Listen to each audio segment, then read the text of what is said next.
Hi, welcome to Power Up with Susie Power, that's me. So unlike my other videos thus far, this video is purely instructional.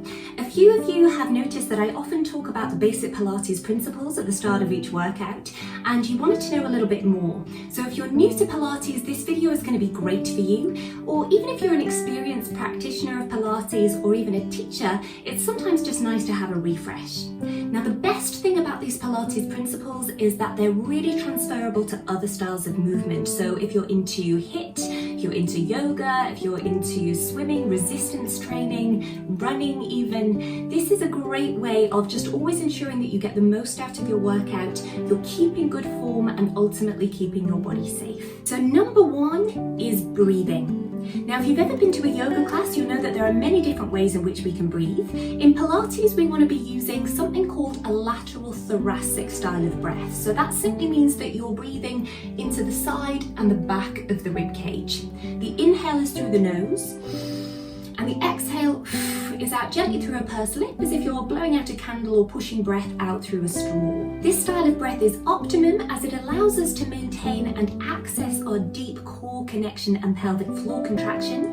It will keep the tension out of the neck and the shoulders, and it's also just the most efficient way of oxygenating our muscles. Number two is pelvic placement. The two positions that we use are imprint and neutral. So I'll talk about neutral to begin with. This just simply means that you're maintaining the natural S-shaped curve of your spine. For me, as you can see, that's quite pronounced. For others, it's less so. The hip bones and the pubic bone will be level when you're standing or when you're lying down flat. As you can see, if I tilt my pelvis back and overarch my spine, they're no longer level. Likewise, if I tuck under, they're no longer level. We want to avoid exaggerating the S-shape, and we want to avoid diminishing the S-shape. This neutral spine is the most shock-absorbing position for the body to be in, and it also just helps to really support our natural posture.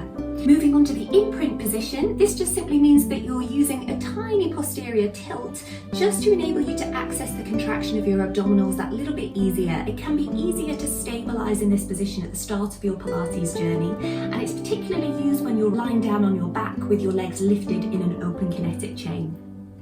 Principle number three is ribcage placement. So this just simply means that you're keeping the ribs in a good relationship with the pelvis. The ribs are actually attached to the abdominals. As you raise the arms, we want to make sure that we keep that connection, that the ribs don't flare or pop. Number four is scapular mobility and stabilization. So the shoulders are a really mobile joint as there's no bony attachment to the rib cage. They can elevate, they can depress, they can protract, retract, upwardly rotate and downwardly rotate, and in any combination. So we want to make sure that the shoulders are stable before we do any exercise. It should be part of the initiation of every single movement.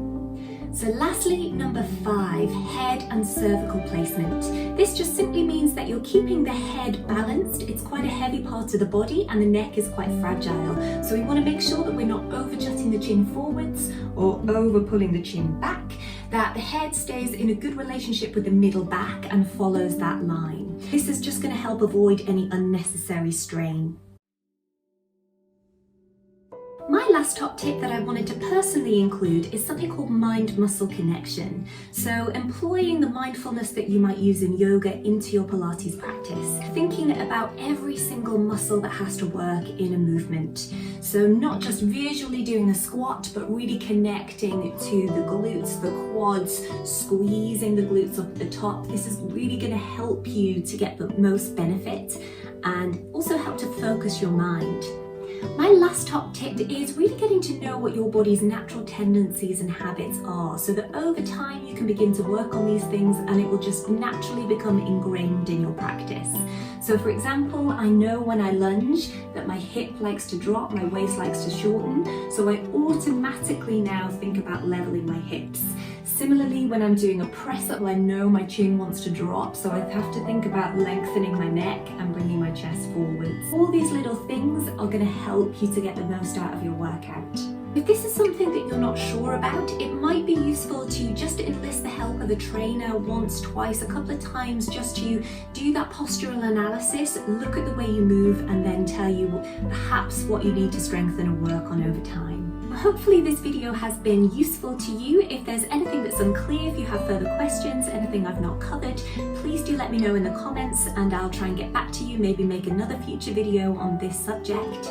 Otherwise, hopefully see you on the mat soon for another workout. Please do continue to like, share, subscribe, tell your friends, tell your family, and look after yourselves. Bye.